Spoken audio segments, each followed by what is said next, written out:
Rate of change and slope. What's the difference between rate of change and slope?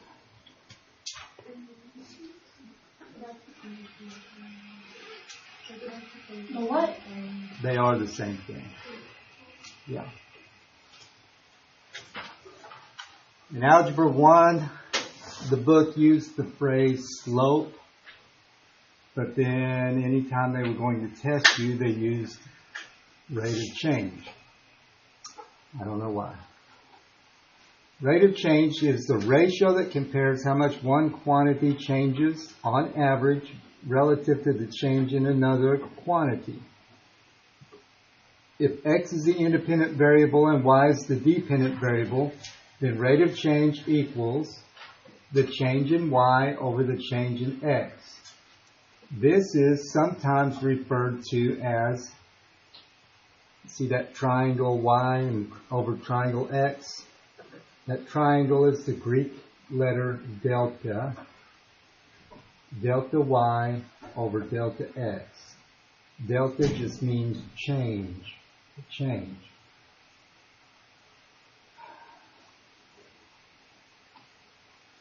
Constant rate of change. The table shows the temperature of a solution after it has been removed from a heat source. Find the rate of change in temperature for this solution. Use the ordered pairs 2, 139.4, and 5, 133 minus 1. Rate of change. Change in y divided by change in x. Change in temperature, which is the y, divided by the change in time, which is x. The change goes from 133.1 to 139.4 for the y's, and from 5 to 2 for the x's.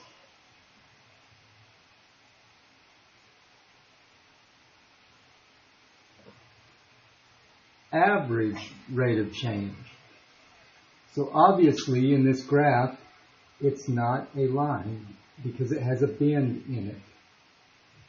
So the rate of change between these 2 points, the slope, may not be the same as the slope between these 2 points. And it's definitely not the same slope as between these 2 points because the rotation of the line segments are different, at least from here to here.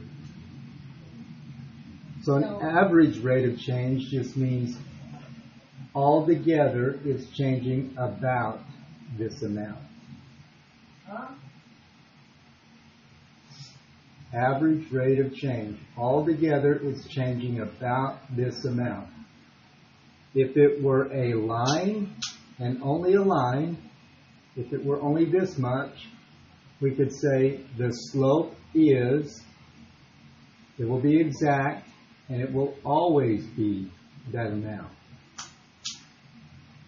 But because this is not a line, there's a curve to it, we can't say that the slope will always be exactly the same value. So we can do an average, so it will be about, but it's not going to be exact.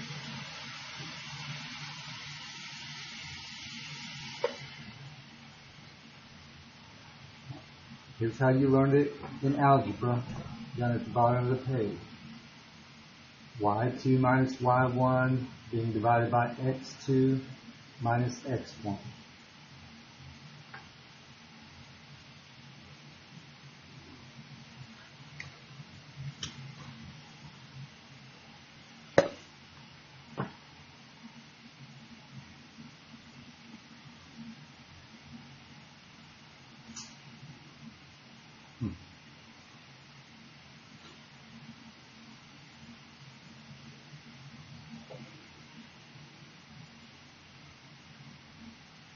Let's see how this can be different. And I'm going to give you a little help on using that slope formula. Remember, M stands for slope, and the formula is y2 minus y1 being divided by x2 minus x1. Now the formula is written in this way because if you take a y2 value, almost all the time it's going to be above the y1 value. So doing this subtraction will give you a positive number.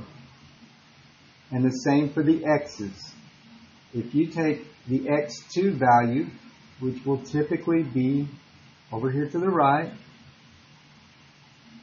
it will normally be bigger than the x1 value, which will be back over here at the beginning. So when you do the subtraction, you get a positive number. This is set up so that you're dealing with positive numbers most of the time.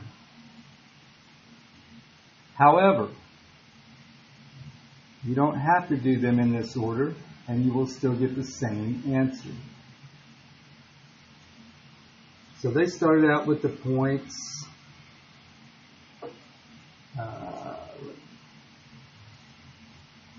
Here's y2, x2.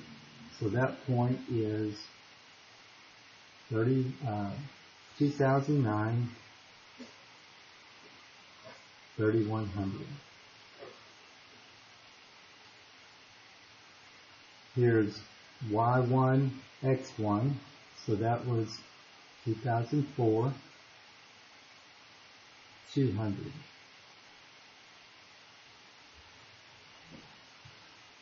So there's the 2 points. 2004, 200, 2009, 3100. I'm going to show you that it doesn't matter which y and which x you put first, as long as you're consistent. With slope, the easiest way to do it so that you don't make a mistake is just take one of the points and put it underneath the other one. I'm just going to use this formula. They did it this way in the book. Let's see if we start with y1 and x1 if we'll get the same answer. So y1 is 2004 and y2 is 2009. Oh, that was my x's, wasn't it? 200 minus 3100. Sorry. When I do this subtraction on the top, because I did it in reverse order of this, I'm going to get a negative number. 200 take away 3100 is negative 2,900. I'm also going to get a negative number on the bottom. 2004 minus 2009 is negative 5. But lo and behold, negative divided by negative is a positive. I will still end up with a positive answer. So it's going to be positive 5, 8, 0.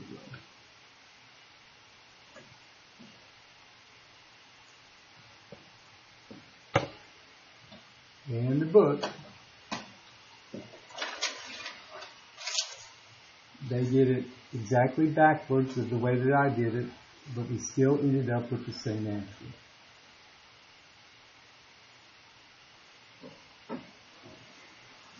So why is it set up this way? Because generally you'll be working with positive numbers because everybody hates negative numbers. I don't know why. However, if you do it the other way, you may start out dealing with negative numbers, but you will arrive at the same answer. So since the order doesn't matter as long as you keep the x's in the same order as you keep the y's in, it's just easier to write one point right below the other one, and it doesn't matter which one you put on bottom, which one you put on top.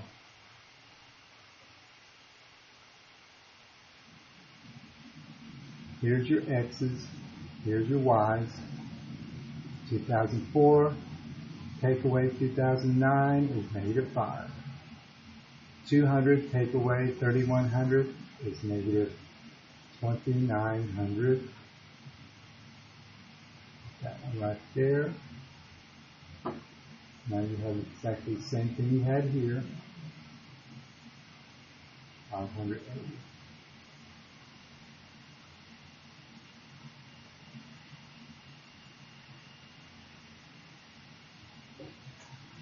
Whether you're trying to get the average rate of change or just the rate of change, the process is the same. Slope formula doesn't change.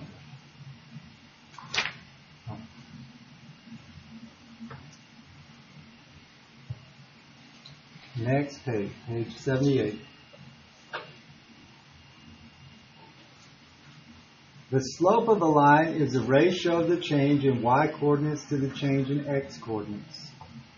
The slope m of a line passing through x1, y1, x2, y2 is given by this, where x1 cannot equal x2.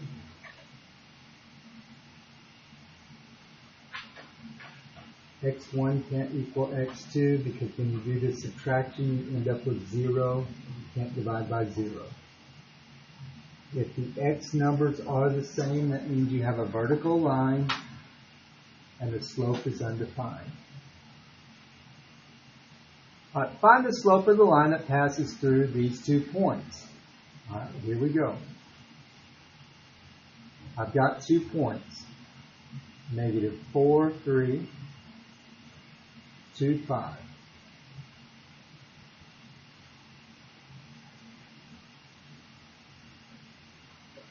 I'm going to do this twice. First time I'm going to take this point and I'm going to write it under this one. 2, 5. Here's my x's, here's my y's. I'm subtracting. -4, take away 2 is -6. 3 take away 5 is -2. So I end up with -2 over -6, which reduces to 1/3. Positive 1/3.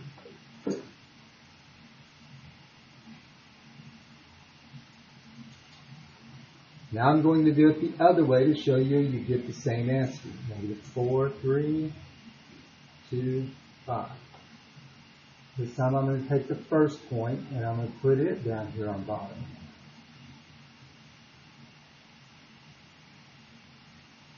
And I'm subtracting. 2, take away -4. So take away negative into positive. So 2 plus 4 is 6. 5, take away 3 is 2. So 2 over 6 equals 1/3.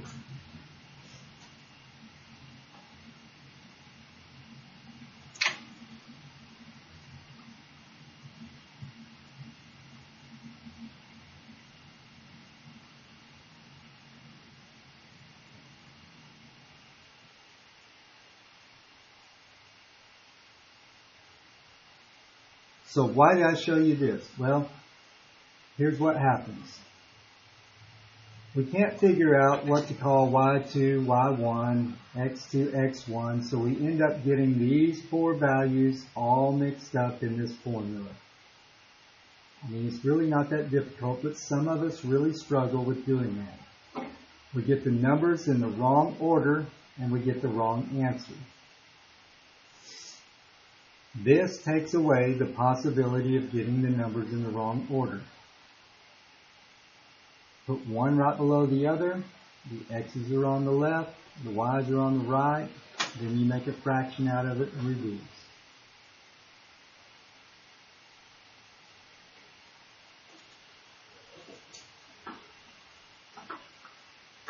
There's really not much in this section. They keep repeating themselves again and again. Find the slope using coordinates. Find the slope using a graph. On a graph, you just pick 2 points off the graph. Any 2 points.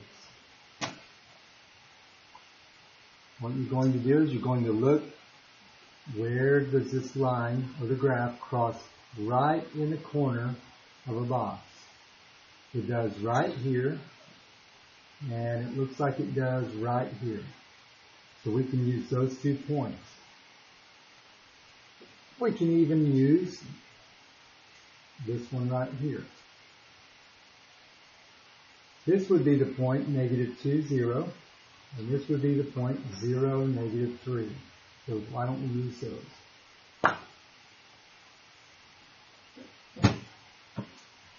I'll be glad when this corona is over. -2, 0, 0, -3.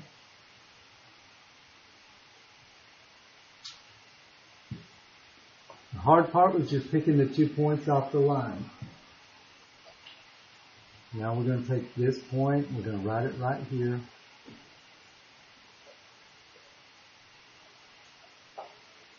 -2, take away 0 is -2. 0, take away -3 is +3. So you end up with 3 over 2, and it's negative.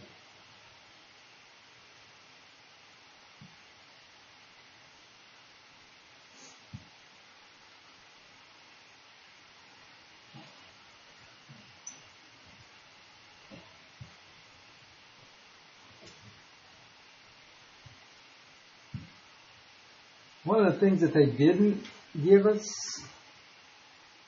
how do you find slope in a table? I guess they did.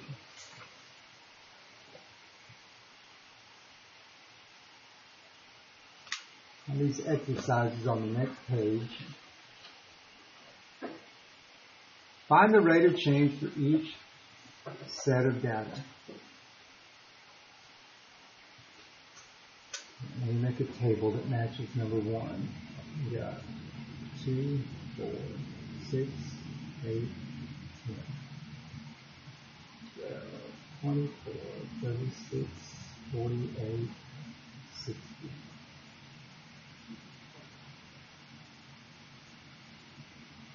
What? Here's my table. The numbers on top, what would they be? X's or Y's? X's are on top, Y's are on bottom. Now when you go from the number 2 to number 4, how many have you drawn? 2. 2. And how about from 4 to 6? 2. 6 to 8. And 8 to 10. 2. I'm going to stick one more out here.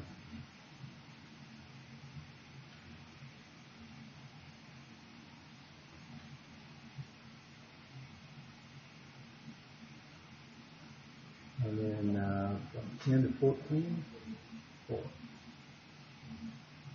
Now the Y's. By the way, this is the change in the X's. From 12 to 24, 12, 12, 12, 12, 24.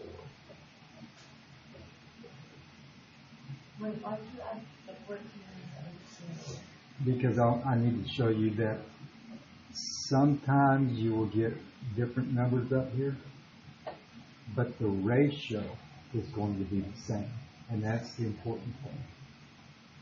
Here's the slope. Here's the X, it goes on bottom. Here's the Y, it goes on top. So 12 over 2 equals 6. So if I do that with this one, that looks different than all the rest. This is an X, it goes on bottom. This is a Y, it goes on top. So it's 24 over 4, which also equals 6.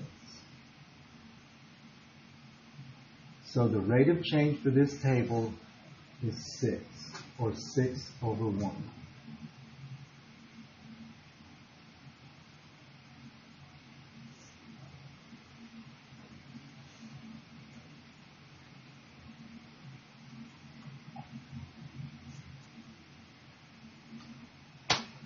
Okay.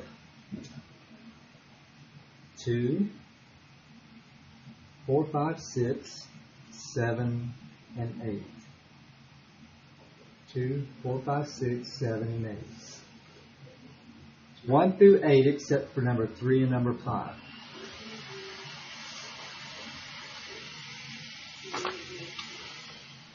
So we're not doing number 5? You can do number 5.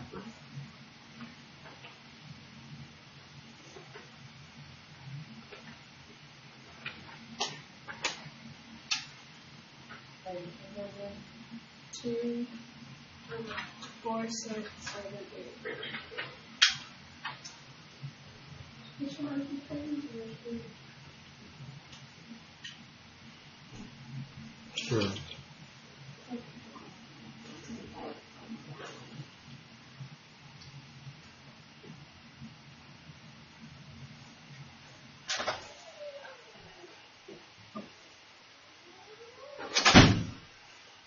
So we're not doing 5? No. I'm do 5 if you want. But I don't think there's any of this that's really going to be a big issue.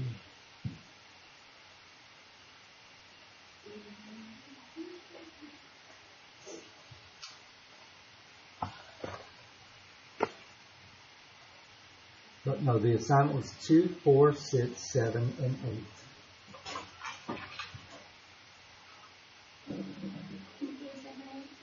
2, 4, 6, 7, 8.